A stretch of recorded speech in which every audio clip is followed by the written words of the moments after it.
नमस्कार सभी को। तो कैसे हो? आशा करता हूँ अच्छे होंगे। और एक सबसे बड़ी खबर आप सबके सामने पेश करने जा रहा हूँ, जो बहुत ही शानदार अपडेट है, जो राजस्थान इलेक्शन की लेकर के है। राजस्थान के जो नगरीय निकाय और आपके पंचायत के जो चुनाव होने वाले हैं, इसको लेकर के गजब का माहौल बना हुआ है। तो हम उस पर ही आज चर्चा करने वाले हैं। छोटा सेशन होगा, शानदार सेशन होगा। इस पर तमाम तरह की बातें, जितने भी ओबीसी आयोग की रिपोर्ट मान लो, सरकार के मंत्री जितने भी हैं। अभी आपको पता है 2 दिन पहले एक इंटरव्यू भी आया था सामने, जो भाषण था मंत्री का, जोगाराम पटेल का।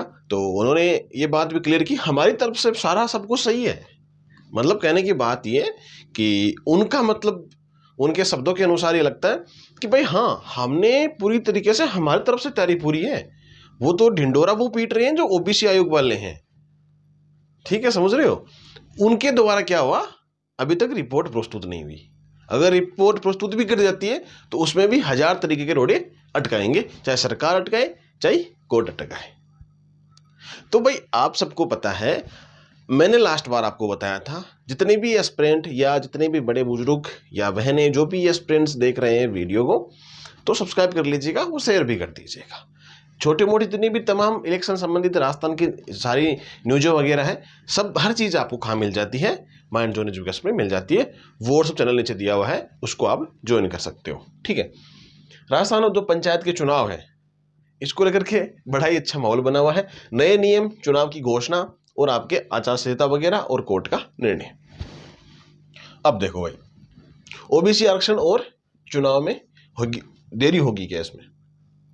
ठीक है, चुनाव की देरी। एक तो भाई जो जोगाराम जी का अभी वीडियो आया था सामने, एक न्यूज चैनल में डाल रखा था, उन्होंने ये बात क्लियर की दी थी कि भाई हमारी तरफ से एसआईआर हो, चुनाव की जो प्रक्रिया हो, जो डेटा कलेक्शन का कार्य हो, वो लगभग हमारी तरफ से पूर्ण है।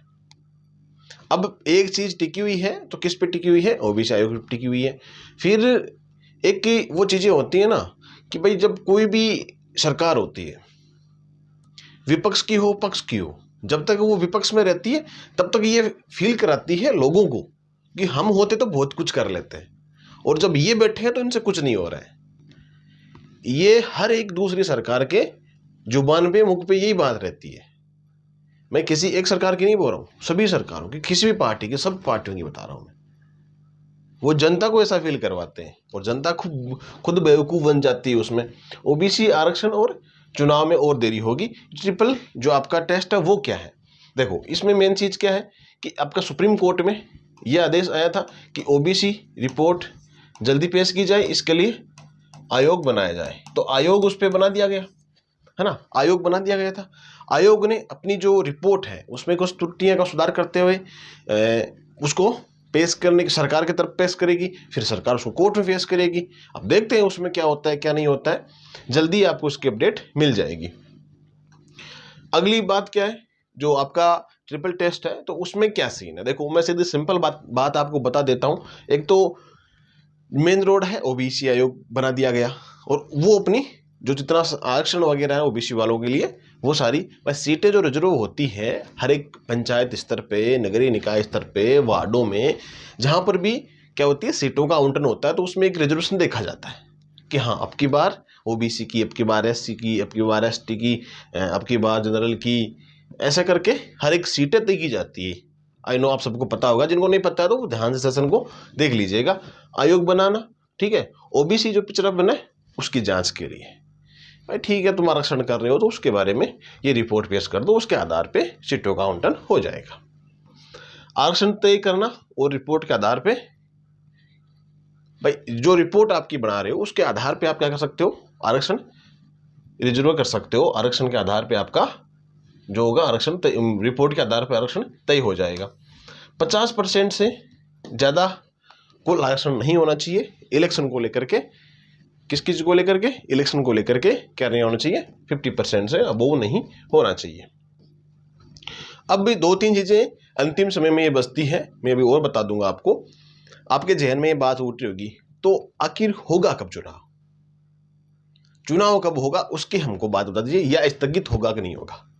ये 2-3 चीज़ें मैं आपको, थोड़ा सा वेट कर लीजिएगा, बीच में बता दूंगा जैसे ही कोई पॉइंट अपने हाथ लगेगा। देखो, अब वार्डों का जो पुनर्गठन किया गया है ना, बिल्कुल आपको पता है कि पिछली सरकार थी एंडिंग में उन्होंने भी क्या किया था, जिलों का, वार्डों का, आपका जो नगर निकाय है उनका, तो वो जिला चेंज हो रहा है तो कहीं ना उस पर प्रभाव पड़ रहा है।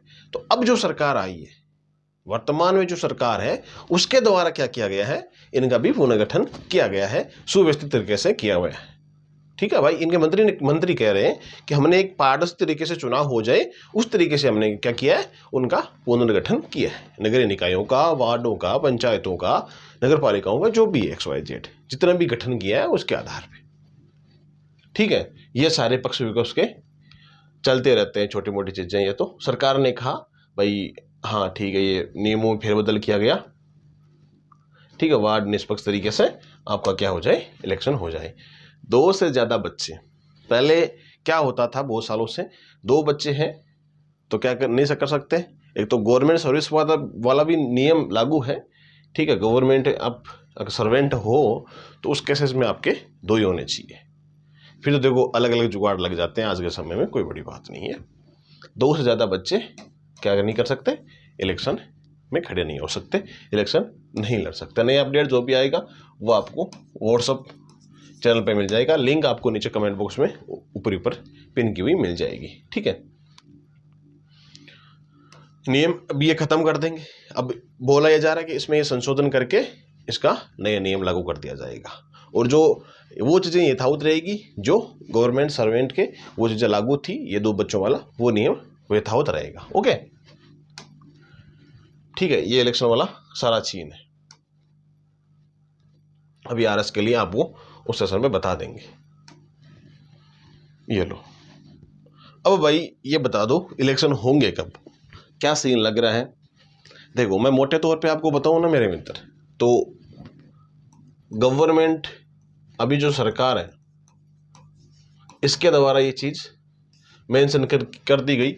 SIR मान लो, जो आपके राजस्थान स्टेट इलेक्शन कमीशन है उसके द्वारा ये चीज़ कब मेंशन की जाएगी, कब डेट डिक्लेयर की जाएगी, वो डिपेंड करेगा सारा OBC जो आपकी रिपोर्ट होगी उस पर। ठीक है, फिर बाद में आएगा सुप्रीम कोर्ट। सुप्रीम कोर्ट का फैसला पहले का दिया हुआ है ना, सुप्रीम कोर्ट के द्वारा पहले का फैसला दिया हुआ है कि भाई 15 अप्रैल की डेडलाइन, तो 15 अप्रैल को आपके इलेक्शन नहीं होंगे। ये लगभग 99% संभावना यही है कि 15 अप्रैल तक इलेक्शन नहीं होंगे, उसके बाद इलेक्शन होने वाले हैं। ठीक है, तो ये सारा सीन था। अब तो 15-20 दिन बचे हैं तो पॉसिबल नहीं है अब तो आपका क्या होना, इलेक्शन होना। इलेक्शन 5-6 महीने आगे ही जाएंगे। ठीक है, तो खैर कोई भी और बातें आएंगी तो बिल्कुल आप सबके साथ शेयर किया जाएगा, और चुनाव को लेकर के आप सबकी क्या राय है बिल्कुल ये चीज़ आप मेंशन कर दीजिएगा। ठीक है, जितने भी एस्पिरेंट्स हैं। और एक चीज़ और है कि भाई बहुत सारे एस्पिरेंट्स ये बोल रहे हैं कि इजराइल जो आपका ईरान वगैरह USA वाला है, वो सारा चीज़ें आप क्या कर सकते हो, हमको बता दीजिए। जो पहले भी युद्ध हुए थे यूक्रेन वाले, उन सारों को एक करके आप PDF डाल दीजिएगा। हाँ, एक सेशन सबका ले लेंगे, और उसके बाद में जितने भी युद्ध हो चुके हैं या प्रेजेंट में US ईरान वाला सीन चल रहा है वो भी आपको डाल दिया जाएगा। ठीक है, तो ये सारा सीन आपको नेक्स्ट वीडियो में बता दिया जाएगा। तो खैर मिलेंगे अपन नेक्स्ट वीडियो में, तब तक के लिए जय हिंद जय भारत।